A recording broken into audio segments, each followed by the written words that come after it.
This audio case is brought to you by Laudio. High Court of Justice, Queens Bench Division, Stevenson, Jacques and Company v. McLean.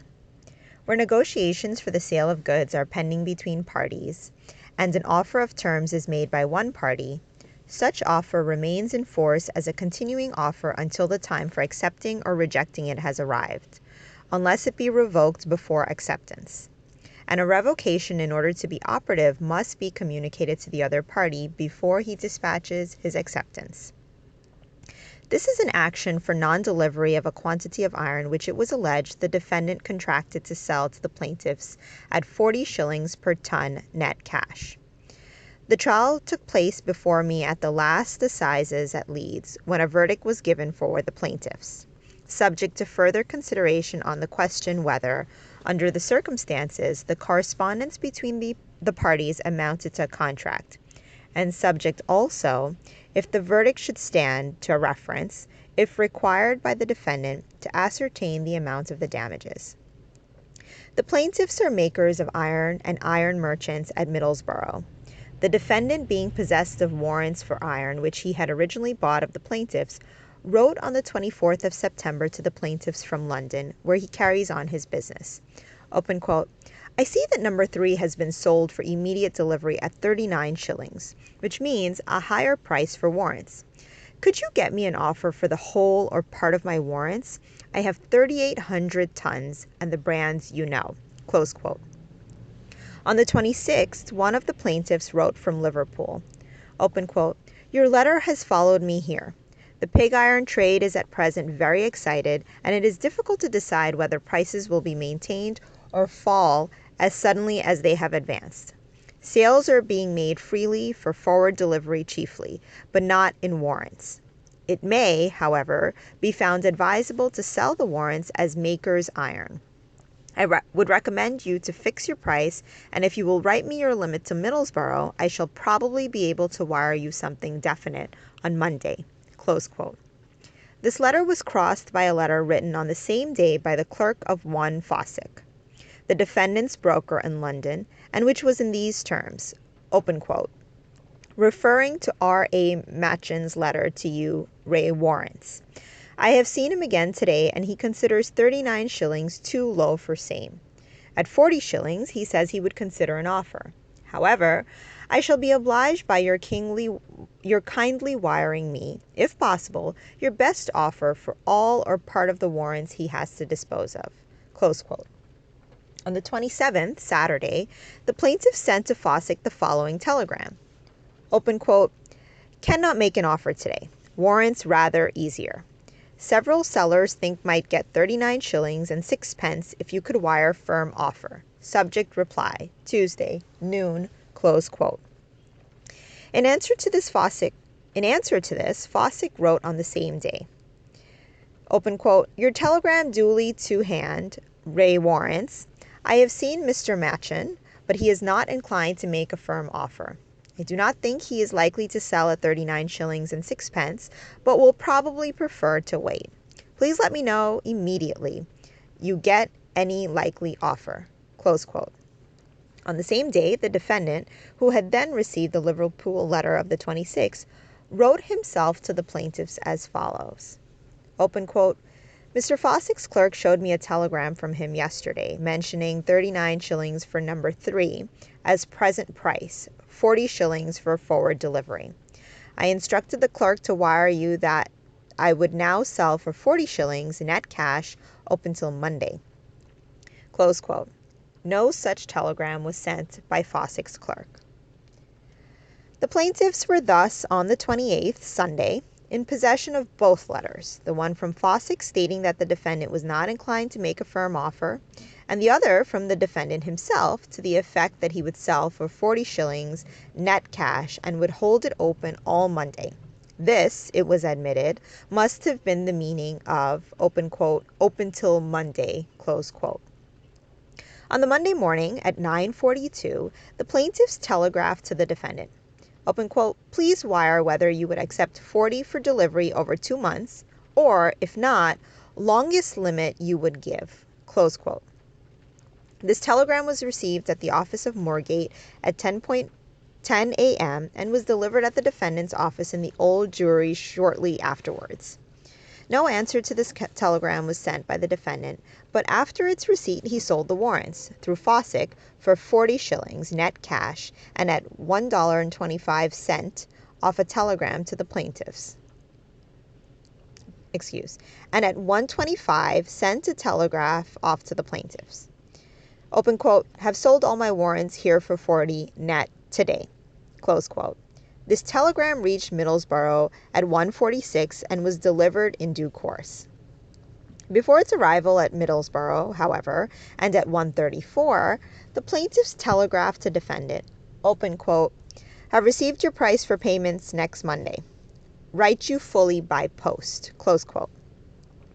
By the usage of the iron market at Middlesbrough, contracts made on a Monday for cash are payable on the following Monday.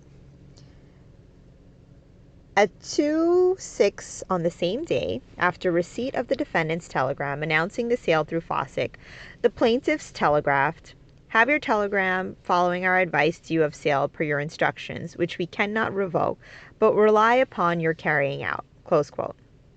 The defendant replied, open quote, your 2 telegrams received, but your sale was too late. Your sale was not per my instructions, close quote. And to this the plaintiffs rejoined, open quote,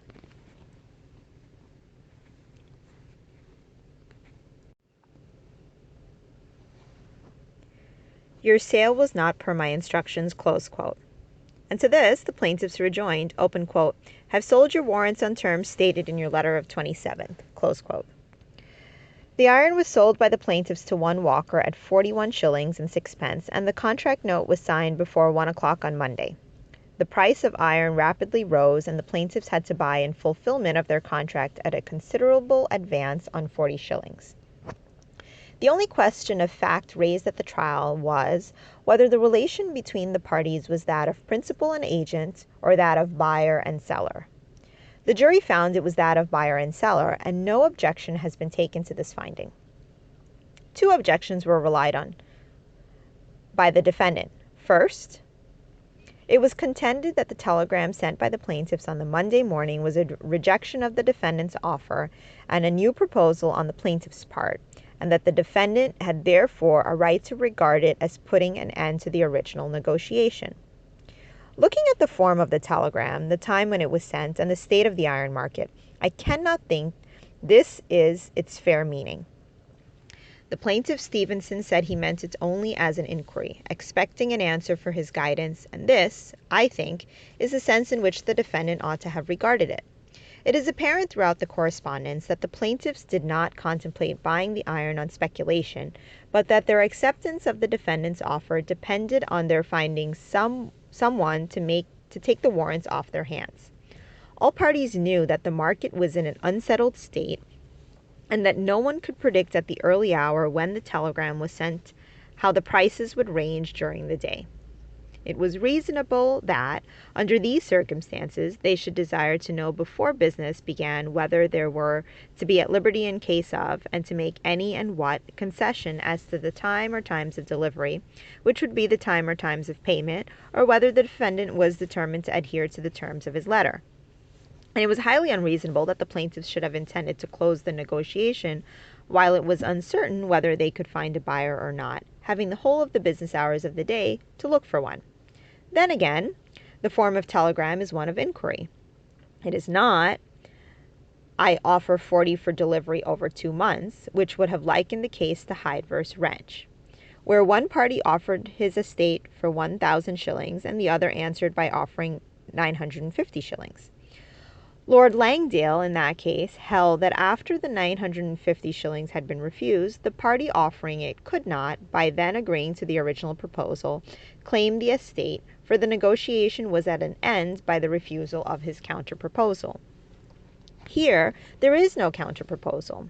The words are, open quote, please wire whether you would accept 40 for delivery over 2 months, or if not, the longest limit you would give, close quote.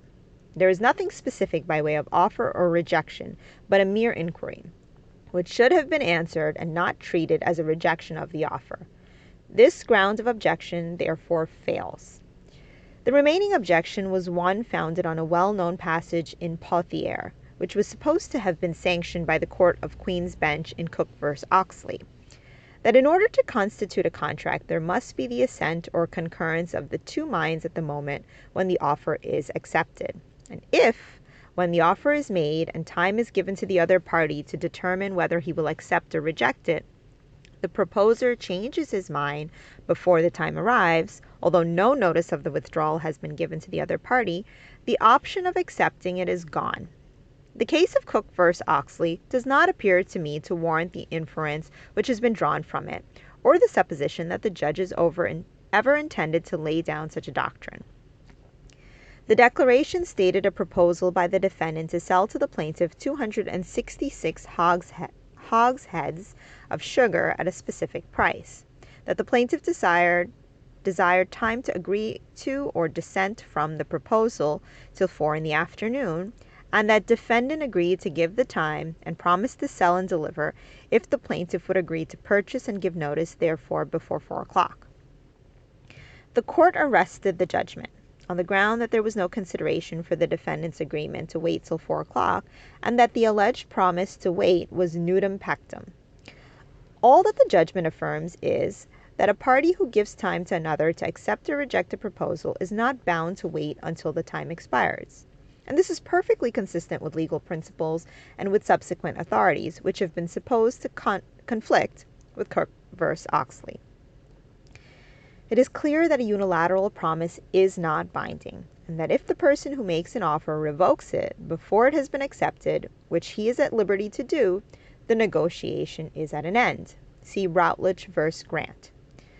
But in the absence of an intermediate revocation, a party who makes a proposal by letter to another is considered as repeating the offer every instant of time till the letter has reached its destination and the correspondent has had a reasonable time to answer it.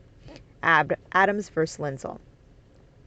Quote, "Common sense tells all," said Lord Cotton in Dunlop v. Higgins, open quote, "that transactions cannot go on without such a rule," close quote. It cannot make any difference whether the negotiation is carried on by post or by telegraph or by oral message. If the offer is not retracted, it is in force as a continuing offer till the time for accepting or rejecting it has arrived. But if it is retracted, there is an end of the proposal. Cook v. Oxley, if decided the other way, would have negated the right of the proposing party to revoke this offer. Taking this to be the effect of the decision in Cook v. Oxley, the doctrine of Pothier, before alluded to, which is undoubtedly contrary to the spirit of the English law, has never been affirmed in our courts. Singularly enough, the very reasonable proposition that a revocation is nothing till it has been communicated to the other party has not until recently been laid down, no case having apparently arisen to call for a decision upon that point. In America, it was decided some years ago that, open quote, "an offer cannot be withdrawn unless the withdrawal reaches the party to whom it is addressed before his letter of reply announcing the acceptance has been transmitted," close quote. Taylor v. Merchant Fire Insurance Company, and in Byrne and Company v. Leon van Treenhoven. My brother Lindley, in an elaborate judgment, adopted this view and held that an uncommunicated revocation is, for all practical purposes and in point of law, no revocation at all. It follows that, as no notice of withdrawal of his offer to sell at 40 shillings net cash was given by the defendant before the plaintiff sold to Walker, they had a right to regard it as a continuing offer, and their acceptance of it made the contract, which was initiated by the proposal, complete and binding on both parties. My judgment must, therefore, be for the plaintiffs for 1,900 shillings, but this amount is liable to be reduced by an arbitrator to be agreed on by the parties, or, if they cannot agree within a week, to be nominated by me. If no arbitrator is appointed, or if the amount cannot be reduced, or if the amount to be reduced, the judgment will stand for 1,900 shillings. The cost of the arbitration to be in the arbitrator's discretion. Judgment for the plaintiffs.